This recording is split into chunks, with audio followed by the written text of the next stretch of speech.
काळातल्या वाक्याचं, साध्या वर्तमान काळातल्या वाक्याचं रचनासूत्र काय असतं? सब्जेक्ट असतं, V1 असतं, ऑब्जेक्ट असतं. ज्यावेळेस त्याचा चेंज द व्हॉइस होईल तर काय येईल? आधी ऑब्जेक्ट येईल. आला आधी ऑब्जेक्ट लेटर.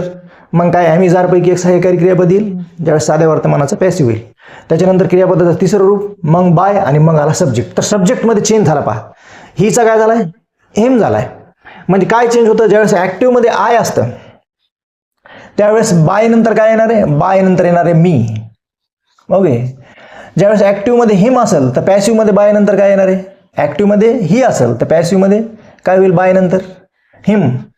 ॲक्टिव्हमध्ये शी असेल तर बाय नंतर काय येईल? हर. ओके. ॲक्टिव्हमध्ये यू असेल तर ते बाय नंतर यू. दे असेल तर काय होईल? पॅसिव्हमध्ये देम. ॲक्टिव्हमध्ये वी असेल तर त्याचा चेंज होईल, काय होईल? अस. आणि इटचा चेंज इटच होईल. आणि बाकी कोणत्याच गोष्टीमध्ये बदल होणार नाही. सर्व नामामध्ये